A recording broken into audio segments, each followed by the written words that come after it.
We are live. And I lost my headset. Alright, let's try that again. Boop. Okay.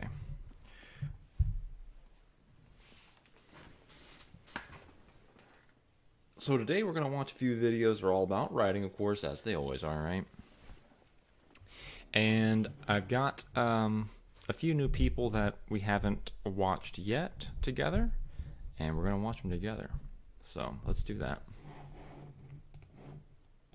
What's up, my friend? Abby here, and welcome back to Writer's Life Wednesdays, where we come together to help you make your story matter and make your author dreams come true. Today is kind of a special day because it's the first Wednesday of October, also known as Preptober, for all of you beautiful writers out there about to embark on NaNoWriMo. Whether this is your first time taking on the challenge of writing a novel in 30 days, or you've been doing NaNoWriMo for years, the time has come to prepare.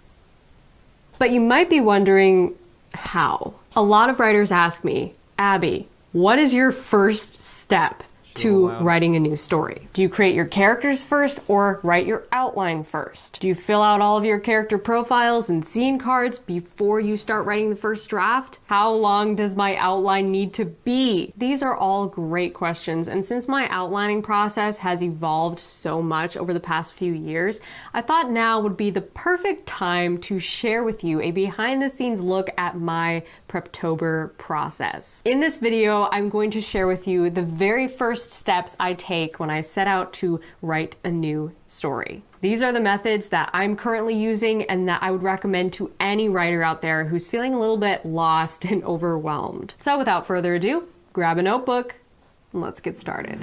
Why does your story matter? Good question. What if I told you that there's a science behind every great story? I don't just teach you how to write.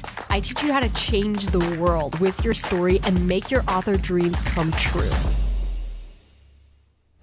Okay, first things first, the idea. Whenever I get a new story idea, I write it down. I write down every single thing I can possibly think of related to this idea. Usually I write it in my giant Scrivener project called Plot Bunnies, which has basically just become this chaotic orphanage for stories that I haven't written yet. When I first write down a story idea, it does not need to be coherent. It doesn't need to have a structure or a theme or even any names for the characters. It's just a vague and messy thought. If I'm really excited about it, I usually can't stop myself from getting more ideas, at which point I start a Scrivener project for this story. At this point, all I have is a brain dump, which is all my messy ideas tossed together in no particular order, but it's something to work with. That's why I'm such a huge advocate for writing down all of your ideas, because then when you show up at the stage of outlining, you're not just staring at a blank page. You have some really good ingredients to play with. So gathering ideas is kind of step 0. Step 1 is making sense of those ideas. So taking the mess and figuring out how it can support a story. That means making rough sketches of my premise, my characters, the vibe, the themes, the subplots, the tone, and keeping all of those things very tentative and open to change. It's kind of like a pitch meeting between me and myself.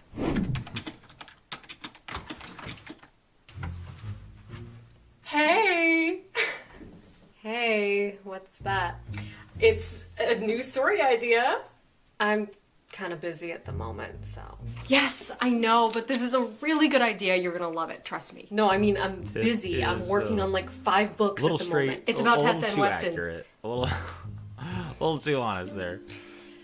Okay, tell me. So it'd be kind of a sequel, but it would also be a Christmas story. I don't know if there's sequel potential. I mean, 100 Days of Sunlight was kind of like a one-shot, so. Yeah, but everyone likes West Tess, and they want more. That ending was so abrupt. We only got like 1 kiss scene. There were 2 kiss scenes, actually. And everyone loves Christmas. Yeah, but seasonal books are harder to market.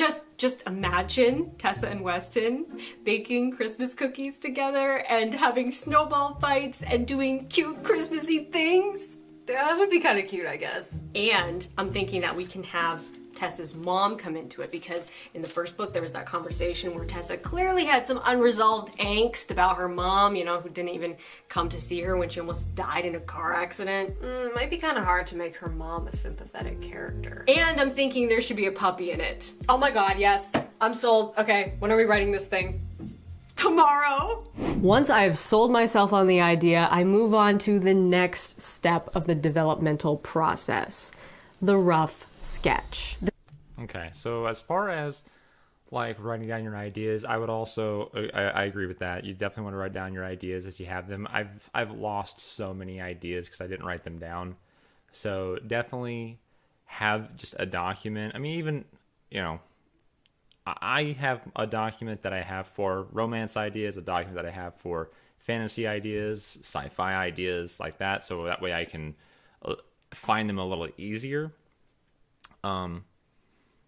But, you know, the thing is that even if you write down this idea that might just be a paragraph, might be a page, you're not really committing to it. And it probably shouldn't really take you too much time because you're not really like thinking of, you know, you're not really trying to like get your words perfect kind of thing. So it's not like that page is not going to take you the same amount of time that like a normal page would, because a normal page you're trying to like get things right, you're trying to have, you know, story elements be shown through, you know, either dialogue or exposition or whatnot. In this, it's just literally a very brief overview of either the whole story or a scene that you've had in your mind. So it shouldn't take you very long to get it out. And it's really just to remind, like the way, for me anyways, the way I write it is just really to remind myself of the idea. So that way I can step back into the idea and then I can expound upon it later. So yeah, I definitely agree with her first step there is definitely a really good idea is to write down all your thoughts. The hardest time to do this though is when you have like a really good dream and you wake up and you're like, damn, that would make a good story. There's no way I'll forget that. The dream was so vivid and it was so pure, and I'm going to go back to sleep now, and I'll definitely remember that in the morning, and then of course I don't. So if you have a really good idea at night, some people keep like a dream journal next to their bed so they can write in it. A good idea if you have like a partner is so that we don't have to turn the light on, is either to, and even like your phone's light can be kind of bright, is to have like some sort of light that has like a dimmer option, so that way you can just turn it on just enough so you can see, but it shouldn't wake them up kind of thing. So that's also something to think about. But having a little journal next to your bed that you can write down your idea of, you know, this happened, this happened, this happened, this happened, and then go back to sleep. But just enough to be able to, when you wake up in the morning and you don't remember the dream at all, when you read your few lines of notes, you go, I remember that now. And then you can go and do like a real step one where you actually write like a whole page, or you write more of it down in your Scrivener or Word or Google Doc, whatever it is that you use. This is all about finding the story in the mess, exploring the main conflicts that my characters are going to face. And basically I cover 4 areas here: who, what, how, and why. The characters, the plot, the journey, and the theme. So first, who are the characters? What are their internal conflicts and their misbeliefs? Why do they each have individual reasons for being a part of this story? What is the basic premise of the story? If you had only 30 seconds to tell someone what this story is about, how would you describe it? 30 seconds. How are these characters going to go on an internal and external journey? What are they going to learn, and how are they going to transform as a result? Why are you passionate about this story's theme? What is the truth you want to shout from the rooftops? What are some big ideas you want to explore through your character's journey? So before she dives deeper into this is very interesting. And, you know, I've mentioned this before. I'm not a plotter. I'm a pantser. I do have scenes, and typically I'll have my ending already in mind. or at least my final like fight scene. Usually the scenes that I come up with before I write are going to be fight scenes.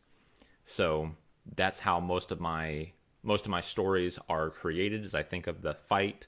And there have been times, there's plenty of times where the final fight scene that I think of, excuse me, is not the end of the book. There's still, even though that was like a climactic fight scene, there's still like more story to go, because once I'm writing, I kind of realize, okay, even though I felt like this was going to be the climax, the book has become more of like this other thing, and that needs to have its climax, and which will come after, kind of thing. So it's not always just big battles.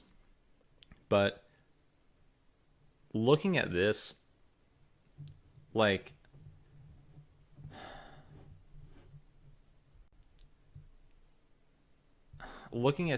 I probably could not really answer how in the beginning. The plot, I could have like this is what I think the plot is, and then the plot might turn out to be a little different. Usually I'm going to focus on who the characters are. And this why right here is going to be a big part. As far as this what and why are probably going to be the two biggest parts that really influence the what and the how. And also the whys, the themes, what question. Why am I so passionate? I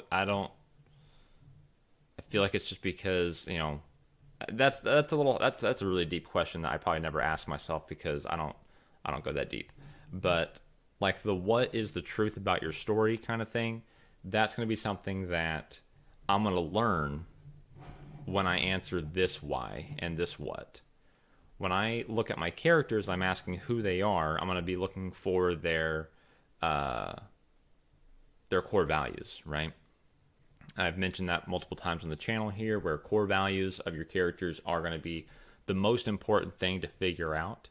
So once you know what the core values are of your characters, then you could put them in any situation that you want to, and you're going to know how they respond to it, right? So this is how you end up getting this how, right? How do they respond? How do they go on this journey, right? If you know their core values, then you're always going to know what this really is, right? Even if you don't know what the plot is, even if you don't know what the journey is, you do know how they're going to respond to it, because when you put them in that situation, you're going to go back to their core values, and you're going to know what they're going to do. And so I think that core values kind of fits in here. Like this question of what are their internal conflicts and misbeliefs? Misbeliefs is kind of a weird way of saying this, but that's fine. But what are their internal conflicts and what are their misbeliefs? This to me is, I probably would just change this to, and it might not be a one-for-one comparison, but I would really be asking what are their core values, and I would add in which core value are we really talking about in this story, and that might be kind of the what, right? What core value are we going to focus on? And I think that knowing what their core values are, knowing what the core values are of people around them, their life, that kind of stuff, getting to know more about the character and like their environment, that can answer this question of like what's their internal conflicts. Because if you know what their core values are, you know what they really like strongly believe in. You know what, like, again, like the example of like, this is the hill they're gonna die on kind of thing, right? So these are the things that they really struggle with. When like the outside world doesn't reflect what they believe, then they struggle with, well, why am I like this? Why is it that everyone believes A when I believe B? Am I wrong? Am I the asshole? So these are going to be their internal conflicts, potentially misbeliefs. Like why if everyone believes A, maybe A is right and I'm wrong, right? They're going to, so maybe that's why I say this is kind of a weird way of phrasing this. I'm not really sure exactly what she means by misbeliefs, other than just like what are some of the things that they have that are wrong in their mind. but I find that to be like not deep enough. Like you could be drilling down into a person, and you could find out what kind of things that they believe that aren't true, right? Like, you know, she's the pretty girl, but she thinks that she's ugly, right? That's technically wrong, but you want to go down further and ask, like, well, why does she actually believe that, though? Like, what happened to her where she thinks that she's ugly even though she's actually pretty, kind of thing. So you want to drill down further than that. And that's a superficial, you know, misbelief, but that's just an easy one to kind of, I guess, name. So in my section of this, when I'm doing it, I'm going to be looking at who the characters are, looking at their core values, and then I'm going to pick one of their core values to attack, basically. Like, which core value do I really want to attack? And I'm going to base that off of the ideas that I had before, right? So these scenes that I made up before that I thought of that would be cool to have, how do those really play? What was the character like feeling in that moment? Well, if they were feeling, you know, fear, if they were feeling excitement, if they were feeling joy, right? How do those emotions and things that are happening in that scene, how do those relate to their core values? And which core value do they relate to the most? And then that way I can pick the core value I want to attack and build on that. So that way when that climactic scene occurs, it has to do with that core value that I picked out earlier, right? And so once I know what their core value is I want to attack, then I can start building the plot more.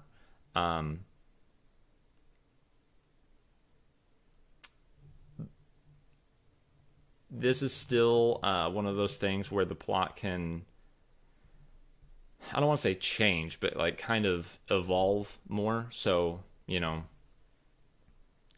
you thought it was just going to be a simple love story, but then, oh, it becomes like a friends to lovers. Well, actually, you know what? We're going to flip it. And now it's going to be a friends to enemies to lovers, right? But you didn't think that in the beginning, kind of thing, right? So that's kind of what I say. Like, it's malleable. It can evolve over time.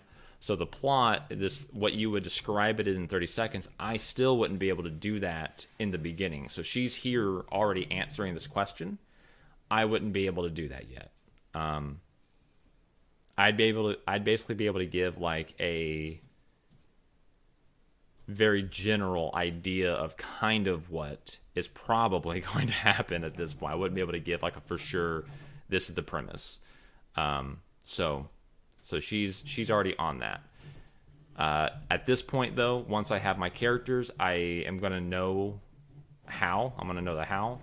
And the why, I'll probably be able to figure that out along with the what. So that's kind of where I would be at by pantsing this rather than by plotting it. So let me show you what this rough sketch looks like in action. So this is actually taken straight from my Scrivener project for my Christmas sequel to 100 Days of Sunlight. I was using this exact preparation method when I wrote this book, so I want to show you a look at my raw notes from my Scrivener and show you what this rough sketch looks like. So here's my rough sketch for Tessa and Weston, The Best Christmas Ever. Okay, so this is going to be a sequel that revolves around Christmas. It will be super cute and cozy and fluffy, but also meaningful and bittersweet. Tessa's main conflict. Her mom comes to stay for 2 weeks and it stirs up some unresolved angst. Tessa doesn't know how to be around her mother and finds it difficult to open her heart and forgive mom for her past mistakes, but she eventually learns to forgive and trust. Weston's main conflict. Weston struggles with navigating a romantic relationship and feels like he's not enough for Tessa. He's already learned the truth that he is worthy, but his lie still hangs on, and when Tessa seems ashamed of him, it sparks doubt and conflict that isn't quite resolved. Now Weston feels like he has to go above and beyond to be a really great boyfriend and make Tessa happy because he's secretly afraid of losing her love. In the end, he learns to trust Tessa's love and see that he's already the person he wants to be. Now, from there, I took that rough sketch and moved on to step 3, the bullet point outline. You've probably heard me talk about. So, looking at what she has here, you can see that this is very short, right? This is not very overly long, right? So you can, and this does go over basically the whole idea of the story, and you get your two. But look how small this is for Tessa and her main struggle. It's very condensed, and that doesn't mean like it's nothing. I'm just meaning like, you know, it's very condensed. It's very straightforward, right? And that is in effect good, right? When you get down to Weston's, his is a lot larger.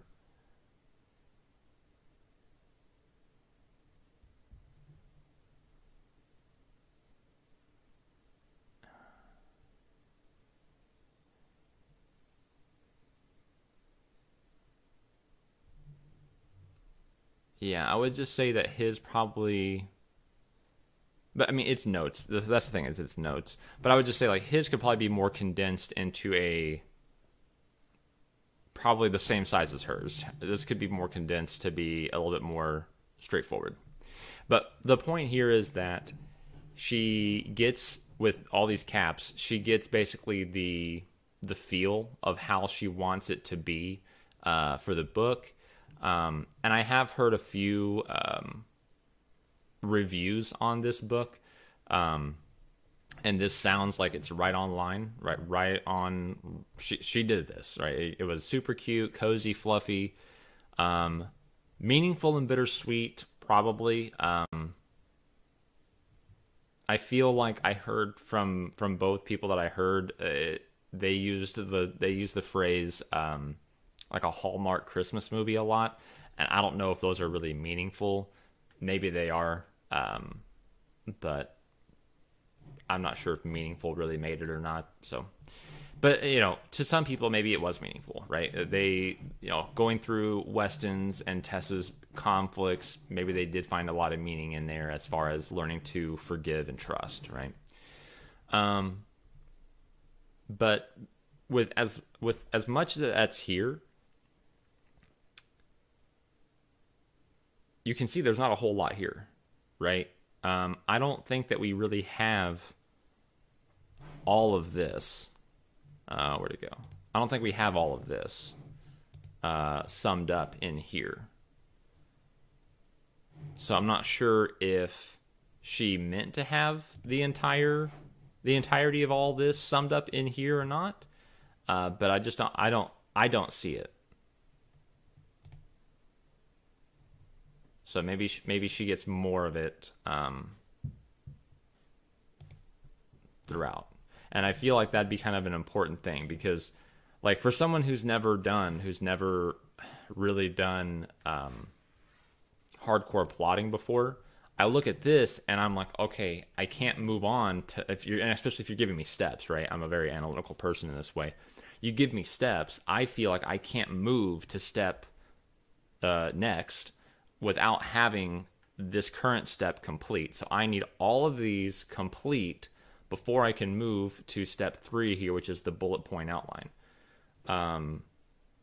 But looking at what she has here, I feel like she doesn't have that complete. So maybe you can get away with not having it as complete as I thought. So let's see what 3 is. Moved on to step 3, the bullet point outline. You've probably heard me talk about the bullet point outline before. It is my go-to method for plotting without getting super detailed. Basically what I do is I take the rough sketch and I start to break it down into story beats using the 3-act story structure. For some of you, this will be all the outlining you'll ever do. And that's totally fine. If you're more of a discovery writer and you're not a fan of writing a 20,000 word outline, I get it. This would be the next best thing, because the bullet point outline gives you a sense of your character arcs and how the internal conflict and transformative journeys fit into your story's timeline. It's simpler than it sounds. So let me show you the bullet point outline from my Scrivener again for Tessa and Weston, the best Christmas ever. Spoiler alert, the hook. Cozy Christmas vibes, cute West Tess things, etc. Inciting incident, mom comes to stay for 2 weeks. Enter awkward tension between Tessa and her mom. Also awkward first meeting between mom and Weston. First plot point, Tessa is bitter about the past, so she plans to avoid Mom a lot. She just wants to have a good Christmas with Weston. Pre-midpoint reactionary hero. Tessa does a lot of Christmas stuff with Weston's family. It's cute, but she's really avoiding unresolved conflict with her mom.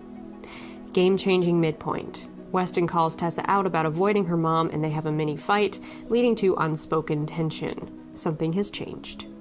Post-midpoint action hero. Tessa goes out of her way to spend more time with Weston and less time with Mom. Disaster, dark moment. Weston realizes that Tessa has been using him as an excuse for being absent and feels hurt and deceived. Misbelief returns full force. Now they're in a bigger fight and Tessa feels like it's all her fault. Aha moment. Tessa realizes that nobody's perfect and she needs to forgive her mom and let the pain of the past go. Weston realizes that he's been trying to become someone he's already been all along. Climactic confrontation. Tessa apologizes to her mom and heals their relationship. Weston and Tessa make up and resolve their conflict. Resolution, and on Christmas Eve, Weston and Tessa swap gifts and have a cute romantic moment. They feel hopeful for their future together. How easy was that? I just went from having a bunch of messy ideas to narrowing down my main character's internal conflicts to fleshing out a short and sharp outline that hits every compelling point of the 3-act story structure. Boom. This is my favorite way to outline because it's so customizable. If you want to go a step further and continue outlining and get deeper into each story beat, you can do that. Or you can start drafting with what you have because you know that this outline, even though it's really short and to the point, it's solid. Like I said before, you might be more of a discovery writer and you don't want to write a huge detailed outline because then you feel like you've already wrote the whole book and the thrill is gone. I get that. But everyone can benefit from a little bit of foresight, especially when it comes time to edit this thing. You're going to be glad that you did the work ahead of time. Everyone can benefit from foresight. This is the part that I don't get about... and this might just be my experience. I've never met a writer, who's a pantser. She calls them discovery writers, where they have absolutely no idea what's going to happen in their story. I've never met that individual. But I feel like there is some sort of like folklore around pantsers that, oh, they must just, if they pant, they must just sit down and start typing and they have no clue what's going to happen. And then they produce a story and usually it's trash because it's all disconjointed, right? Right? Like I said on many occasions, I always know where I'm going. I always have my ending. My ending is malleable from when I first originally think about it, but I am moving my plot towards this end goal.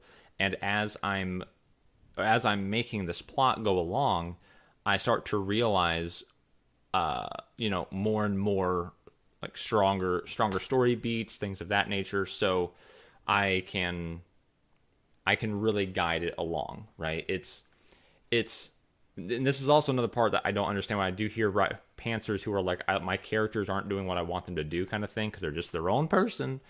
To me, that just tells me that that person doesn't have a full grasp of knowledge on their character, because if your character is doing something that you didn't expect, that means that you don't know them, right? Like you need to know who your characters are in order to be putting them in these situations where you want a desired outcome, and then they take a left-hand turn or something, and you're like, why'd he do that? I don't know. He's just his own character. Oh my gosh, it's so wild. So I don't quite get that. But for me, while I'm writing the story, I know where I want to go.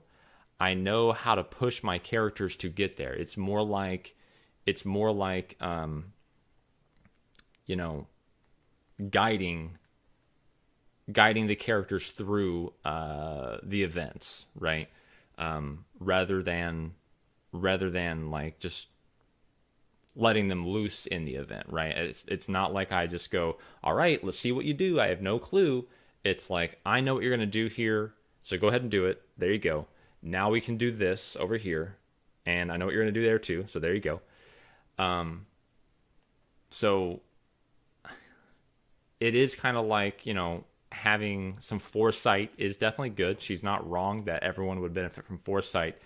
I just don't understand if she is trying to say to discovery writers that, hey, I know that you don't have any foresight, and therefore I'm trying to tell you that you should have some foresight. Because again, I've just never met a writer who has zero clue on what's going to come up.